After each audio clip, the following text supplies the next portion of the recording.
First, गुरुत्व स्थितिज ऊर्जा। तो स्थितिज ऊर्जा किसे कहते हैं? किसी पिंड या वस्तु में उसकी स्थिति विशेष के कारण कार्य करने की जो क्षमता होती है उसे स्थितिज ऊर्जा कहते हैं।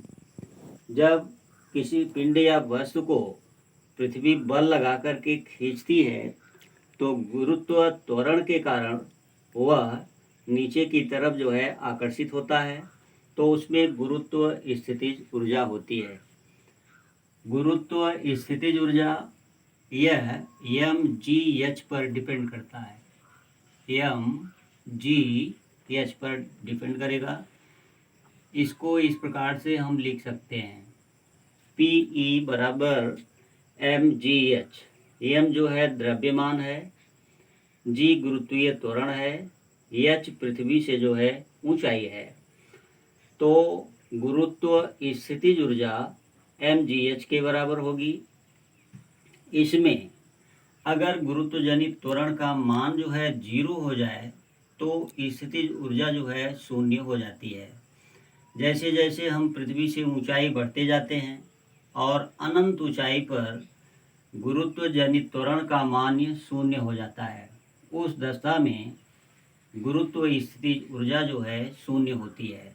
लेकिन अगर यम द्रव्यमान का कोई पिंड है और उसको h ऊंचाई तक ले जाया जाता है तो उसमें जो स्थितिज ऊर्जा होती है उस स्थितिज ऊर्जा को हम इस प्रकार से लिख सकते हैं, गुरुत्व स्थितिज ऊर्जा बराबर माइनस g m अपान r प्लस h के बराबर होगा।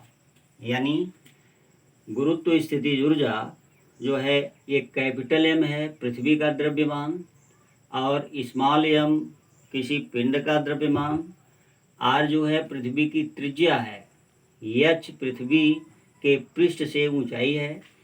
तो गुरुत्व स्थितिज ऊर्जा ज्ञात करने के लिए Gmm अपान r प्लस h का जो है प्रयोग कर देते हैं। यदि h का मान जो है अनंत होगा, बहुत दूरी पर हो जाएगा, तो गुरुत्व स्थितिज ऊर्जा जो है शून्य के बराबर होगी। मुक्ति या पलायन वेग किसे कहते हैं? जब किसी पिंड या वस्तु को मुक्ति या पलायन वेग किसे कहते हैं? जब किसी पिंड या वस्तु को हम मान लीजिए उठा करके ऊंचाई पर ले जाते हैं तो उसका अंतिम वेग जो है शून्य हो जाता है। उसके बाद वह पृथ्वी की तरफ जो है बढ़ने लगता है। तो ऐसा करते समय यदि किसी पिंड या वस्तु को हम बहुत ज़्यादा ऊंचाई पर छोड़ दें, पृथ्वी से अनंत दूरी पर छोड़ दें, तो पृथ्वी का आकर्षण बल उस पिंड को अपनी तरफ खींच नहीं पाएगा और वह वस्तु जो है पृथ्वी के आकर्षण क्षेत्र से बाहर हो जाता है। तो इस प्रकार से मुक्ति या पलायन वेग किसे कहते हैं? किसी पिंड या वस्तु का वह प्रारंभिक वेग जिसके कारण कोई वस्तु पुनः जमीन पर वापस नहीं आता, उसे मुक्ति वेग कहते हैं या पलायन वेग कहते हैं। तो मुक्ति या पलायन वेग निकालने के लिए हम इसका इस्तेमाल इस प्रकार से कर सकते हैं। माना पृथ्वी के पृष्ठ पर उसमें जो ऊर्जा पाई जाएगी और अनंत दूरी पर जो ऊर्जा पाई जाएगी, अनंत दूरी पर दोनों दशाओं में जो पिंड फेंका गया है ऊपर, उसकी ऊर्जा का जो है हम अवलोकन करेंगे। तो पृथ्वी के पृष्ठ पर गतिज ऊर्जा अगर निकालें, ke बराबर 1/2 mv स्क्वायर ESC से तात्पर्य है एस्केप वेलोसिटी यानी पलायन वेग। पलायन वेग को VESC से लिखते हैं। गतिज ऊर्जा का सूत्र है ke बराबर 1/2 mv स्क्वायर। अगर पलायन वेग है तो वहाँ पर VESC जो है लिख देंगे। इसके बाद पोटेंशियल एनर्जी निकाली जाए पोटेंशियल एनर्जी बराबर minus G M upon R. क्योंकि इसमें पृथ्वी से ऊंचाई नहीं दिखाई जाएगी, क्योंकि ये पृथ्वी के पृष्ठ पर है, तो पृथ्वी की त्रिज्या ही वहाँ पर प्रभावशाली है। इसलिए फार्मूला पी ई बराबर minus G M upon R के बराबर होगा। अगर पृथ्वी के अनंत दूरी पर हम देखें तो काइनेटिक एनर्जी का सूत्र अगर लिखा जाए, काइनेटिक एनर्जी बराबर होगा 1/2 M V E S C square बराबर 0। 0 क्यों हुआ? क्योंकि अनंत दूरी पर जाने पर v जो है वह 0 हो जाएगा। तो v जो 0 होने से पूरी टोटल गतिज ऊर्जा जो है शून्य के बराबर हो जाएगी। अगर पोटेंशियल एनर्जी देखी जाए तो यह होता है जी एम अपान आर। तो पोटेंशियल एनर्जी में ये रेडियस अनंत दूरी पर यह चला जाता है। अनंत दूरी पर होने के बाद यह इन्फिनिटिव हो जाता है। दूरी पृथ्वी से अनंत दूरी पर होने के जी एम अपान इन्फिनिटिव अनंत, तो ये भी जो है शून्य हो जाएगा। दूरी अनंत होने पर पृथ्वी पर जो गुरुत्वीय बल है वो काम नहीं करेगा, इसलिए उसकी स्थितिज ऊर्जा भी शून्य हो जाएगी। गतिज ऊर्जा और स्थितिज ऊर्जा दोनों जो है शून्य के बराबर होगी। तो पृष्ठ पर अगर दोनों ऊर्जाओं को का योगफल करें और इसको हम E1 से लिखें तो E1 बराबर 1/2 M V square E S C, और उसके बाद जो है plus in bracket minus G M upon R. इस तरह से जो है इसको निकाल सकते हैं E1। इन दोनों के योगफल को अगर हम E2 के रूप में लिखें, E2 बराबर दोनों का योगफल kinetic energy plus potential energy, गतिज ऊर्जा और स्थितिज ऊर्जा का योगफल। तो गतिज ऊर्जा 0 है, स्थितिज ऊर्जा 0 है, तो दोनों का योगफल भी 0 होगा, यानी E2 बराबर 0। और E1 को अगर थोड़ा सा जो है सुधार किया जाए तो E बराबर हो जाएगा 1/2 M V square E S C plus minus है, तो जो दोनों का योगफल को हम माइनस ही लिख सकते हैं, minus G M upon R के बराबर होगा। अब ऊर्जा की अविनाशिता के नियम से किसी पिंड में जो ऊर्जा होती है दूसरे फॉर्म में बदल जाती है, ऊर्जा कभी नष्ट नहीं होती। तो इस हिसाब से ऊर्जा की अविनाशिता के नियम से ऊर्जा की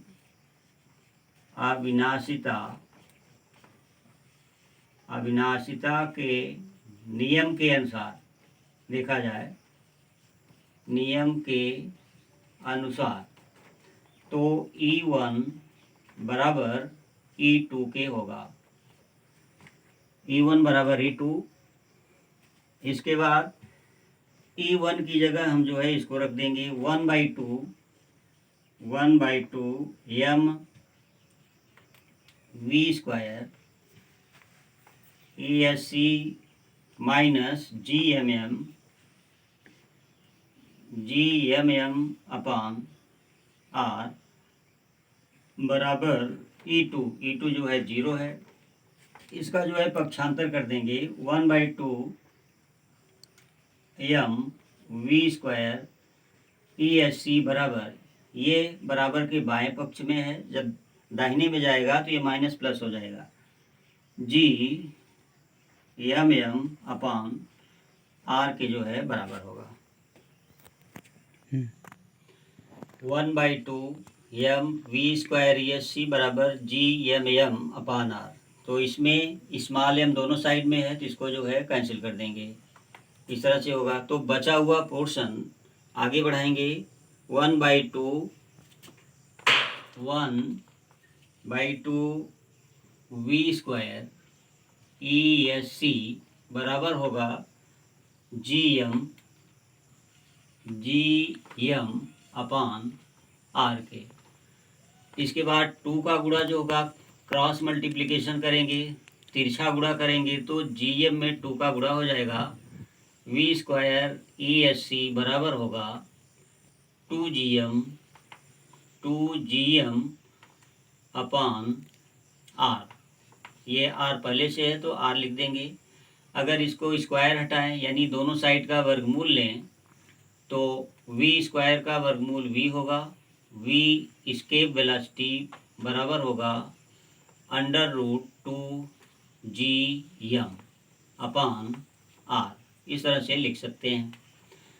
तो यह एस्केप वेलोसिटी का जो है फार्मूला बन जाएगा V एस्केप वेलोसिटी बराबर √2GM अपान R।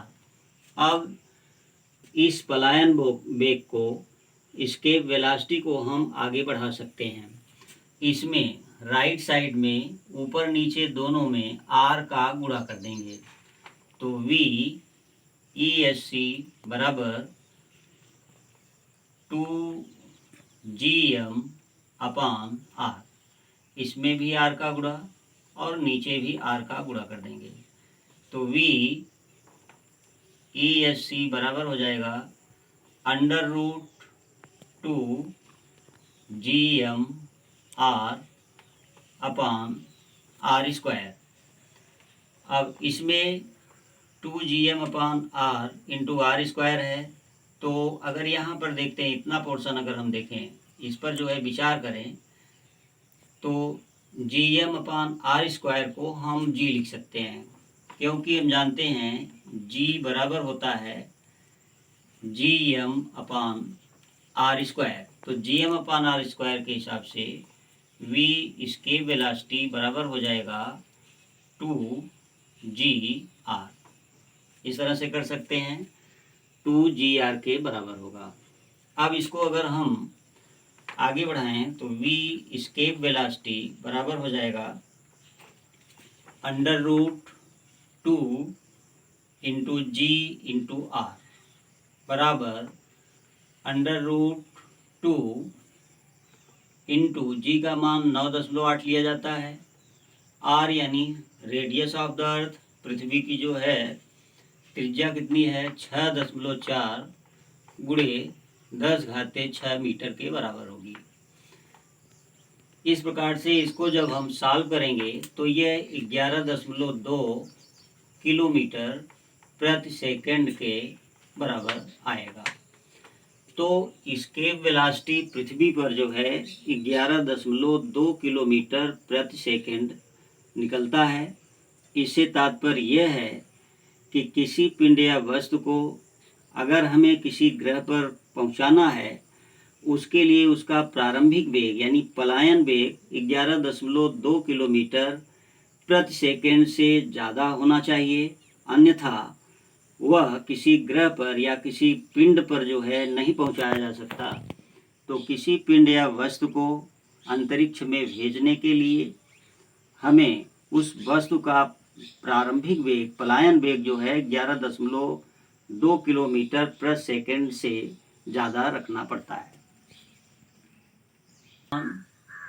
और भार, तो द्रव्यमान किसे कहते हैं और भार किसे कहते हैं, इनमें अपना कॉन्सेप्ट क्लियर रखना चाहिए। द्रव्यमान से क्या तात्पर्य है और भार से क्या तात्पर्य है। किसी पिंड में समाविष्ट द्रव्य की जो मात्रा होती है उसे द्रव्यमान कहते हैं। भार से तात्पर्य है कि किसी पिंड वस्तु पर या किसी द्रव्यमान पर पृथ्वी के द्वारा लगाया गया जो बल होता है उसी को भार कहते हैं। अर्थात भार जो है एक बल है, द्रव्यमान जो है उसमें समाविष्ट द्रव्य की मात्रा है।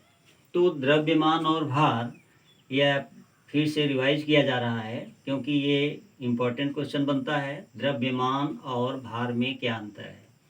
एक क्वेश्चन ज़्यादा से ज़्यादा पूछा जाता है, द्रव्यमान और भार में अंतर स्पष्ट कीजिए। तो द्रव्यमान और भार इस प्रकार से कॉलम बनाएंगे और इसमें जो है लिखेंगे किसी पिंड में समाविष्ट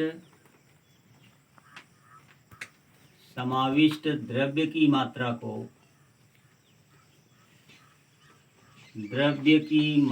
को द्रव्यमान कहते हैं। द्रव्यमान कहते हैं। इसमें पहला पॉइंट होगा किसी पिंड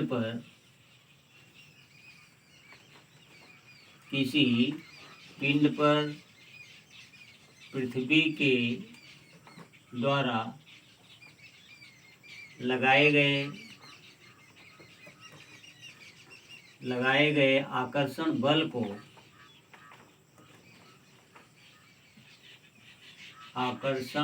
को भार कहते हैं।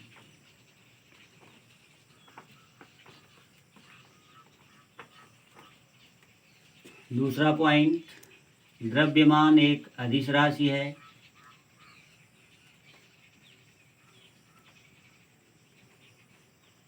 द्रव्यमान एक अदिश राशि है। इसमें दूसरा पॉइंट, भार एक सदिश राशि है।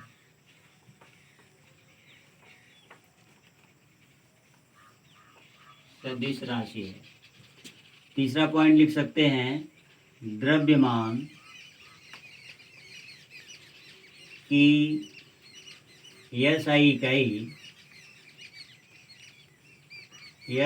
इकाई किलोग्राम है।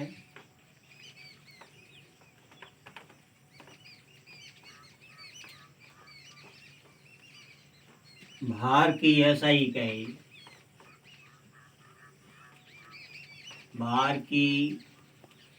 इकाई न्यूटन है। द्रव्यमान का मान, द्रव्यमान सभी स्थान पर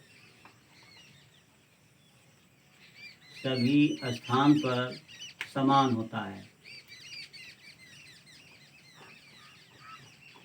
होता है। ये चौथा पॉइंट है, चौथा बना लेंगे। इसमें फोर्थ पॉइंट इस तरह से, भार पृथ्वी के विभिन्न जगहों पर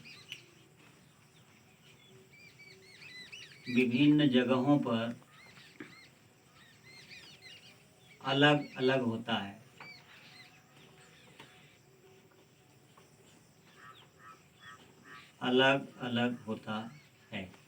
इस तरह से जो है निकाल सकते हैं। द्रव्यमान और भार में क्या अंतर है? किसी पिंड में समाविष्ट द्रव्य की मात्रा को द्रव्यमान कहते हैं, यानी किसी पिंड में जो मात्रा है, जो मटेरियल है, जो पदार्थ है, उसे द्रव्यमान कहते हैं। भार किसी पिंड पर पृथ्वी के द्वारा लगाए गए आकर्षण बल को भार कहते हैं कि पिंड पर जो है पृथ्वी के द्वारा कितना बल लगाया गया है, तो उसे भार के रूप में जानते हैं। द्रव्यमान एक अदिश राशि है। द्रव्यमान में दिशा का बताना आवश्यक नहीं है। भार एक सदिश राशि है। भार में एक दिशा होता है, यानी पृथ्वी किसी पिंड को अपने केंद्र की तरफ खींचती है तो ये दिशात्मक राशि बन जाती है। द्रव्यमान की SI इकाई किलोग्राम है। भार की SI इकाई न्यूटन है। द्रव्यमान सभी स्थान पर समान होता है। द्रव्यमान पृथ्वी के किसी भाग पर, किसी ग्रह नक्षत्र पर या कहीं भी ले जाएं तो द्रव्यमान वही रहता है। भार पृथ्वी के विभिन्न जगहों पर अलग होता है, क्योंकि पृथ्वी पर जो गुरुत्व जनित त्वरण है वह अलग अलग हो जाता है। अगर चंद्रमा पर चला जाए तो पृथ्वी के भार का छठा भाग जो है चंद्रमा पर पाया जाएगा, क्योंकि पृथ्वी का जो गुरुत्वाकर्षण बल है, यानी गुरुत्व जनित जो त्वरण है, उसका छठा भाग चंद्रमा पर पाया जाता है। तो भार जो होता है सभी पिंडों पर, सभी जगहों पर अलग अलग होता है, लेकिन द्रव्यमान समान होता है। तो द्रव्यमान और भार में जो है इस तरह से अंतर हम लिख सकते हैं।